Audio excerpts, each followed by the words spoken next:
Hey there, happy new year. And depending on when you're watching this, it may or may not be the new year yet, but either way, happy 2026. I'm Marina Orbs here with your Astro vibe for Thursday, January 1st. And with today's moon in Gemini, we continue the themes of communication, of thinking, of processing information and ideas. Great time for reading, writing, saying what you need to say, getting something off your chest that maybe you need someone else to hear, but also listening, right? And communication being a two-way street. So, yesterday, I shared some fascinating tidbits, fascinating to me anyway. Hopefully, they're fascinating to you as well. Tidbits about what I see in the energy for the New Year's Eve, New Year's Day Gemini moon, and just the way that the Gemini moon activates in an inconjunct relationship, which is 150 degrees of separation between the moon and Venus and the sun and Mars, moving through and in conjunct to all three throughout the day of New Year's Eve. New Year's Day, the moon continues through Gemini, moving away from that in conjunct. So a little less, a little more chill, I guess, because of fewer aspects until we get later in the day and the moon squares Saturn and the Neptune before it heads into Cancer on Friday. So a little bit more chill, but still a Gemini moon on New Year's Day. And just again, I highly recommend my video from yesterday, just with some really interesting thoughts about why voice and communication and speaking up and speaking your truth could be really a theme of 2026, could be important for the whole year, just based on the fact that we have this transition from New Year's Eve to New Year's Day happening with these very specific, although brief, they speak to me in a certain way, and this is the tone that is being set for the year to come, and I think that's very interesting.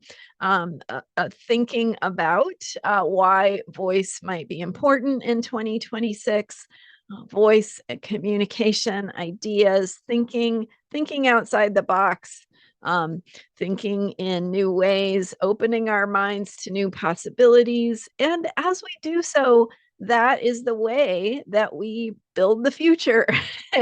And thinking about ourselves as the constructors, constructionists, um, the people who are constructing the future. And so when you think about yourself as having a role to play in that future, it takes some of the pressure off. You don't have to do it all by yourself. You certainly couldn't do it all by yourself anyway. So it allows you to do what you're good at. And when you do what you're good at, you contribute in positive ways. You offer your skills, your experience, your wisdom, what you enjoy doing, and bringing together to strengthen communities. These are some of the things I talked about in my video on Sunday, in really looking at the bigger picture and how the outer planets give us some guidelines for 2026, thinking about strengthening communities, thinking about building our social networks, thinking about getting involved and engaged in local politics or systems, or just getting involved in your community and doing something positive that makes a positive difference, that is in alignment with your values. So bigger picture, Neptune in Pisces, what is the dream? what is what is the dream that you are now dreaming that you will live, right? You will live with feet on the ground. And as Neptune enters Aries, that is a big shift, big big shift. So not only, Neptune takes what, 156 years to go around the zodiac. So it only enters Aries about every 156 years or so. So we've got that shift happening. And at the same time, as Neptune enters Aries, we have Saturn entering Aries, and the two joining together, planting the beginning of their cycle at the same time. So big beginnings, big beginning energy, big beginning energy.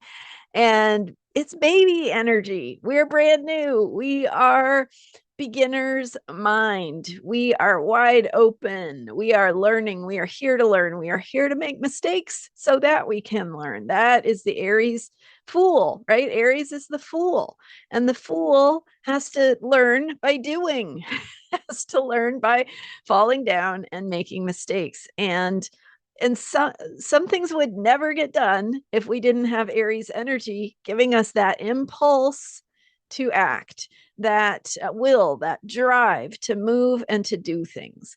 So we're going to be in go mode. And now, before we hit that go mode, we're connecting with our dream, our bigger picture of meaning, and that helps us be pointed in the direction we want to go when that green light go energy appears.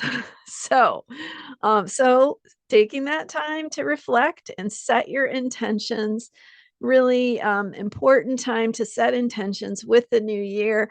And by the way, I am not a proponent of New Year's resolutions, because I think that resolutions set you up for failure.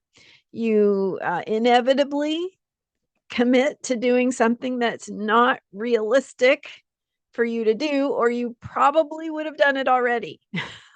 Not 100%, right? Sometimes resolutions might work out, but I'm just saying there's a better way.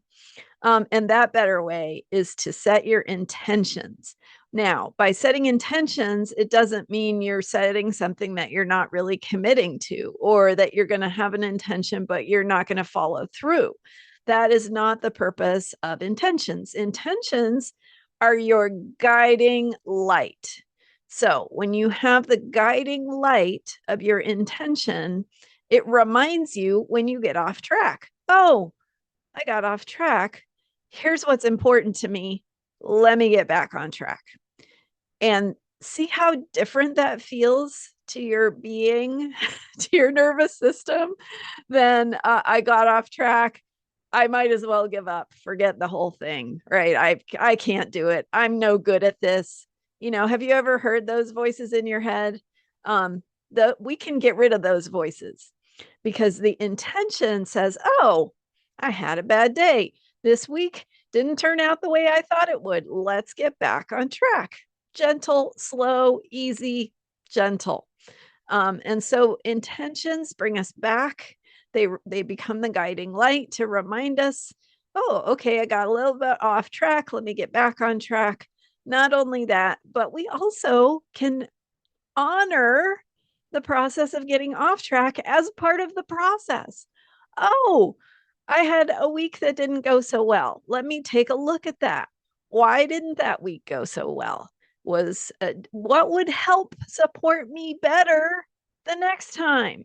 So now we can ask that question of what is going to be helping us stay on track with that guiding light more effectively. So it's not a failure. It's not even possible to have a failure with intentions, because when you set intentions, that's your guiding light. You're like, oh, I got off track.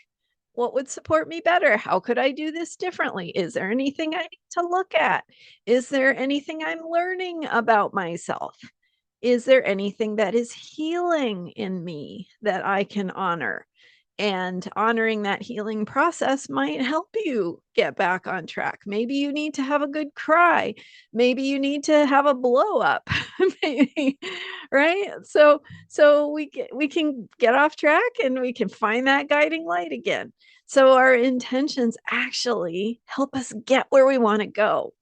in a very powerful way. That resolutions, fell off of that wagon. I guess that's not happening, right? We give up. We don't stay on it. So with intentions, we can stay on track. So that is my intention for 2026, is to be here as a guiding light for you to continue every day with these astrology for unshakable self-care videos. I'm going to do some live events and some I've got more to share with you. I'm going to continue working on the lunar nodes classes, so we'll have more of those. And I'm excited about building more community and seeing what we can create together. Thanks again for being here. I'm Marina Orms. Astrologyheals.com is my website, and my member site is transformationalastrology.com. The member site is where we will be building community. So a free membership there now holds your place. A paid membership gets you discounts on the mini readings and more. And more to come on that. So stay tuned. Transformationalastrology.com. I will see you next time. Happy 2026, and bye for now.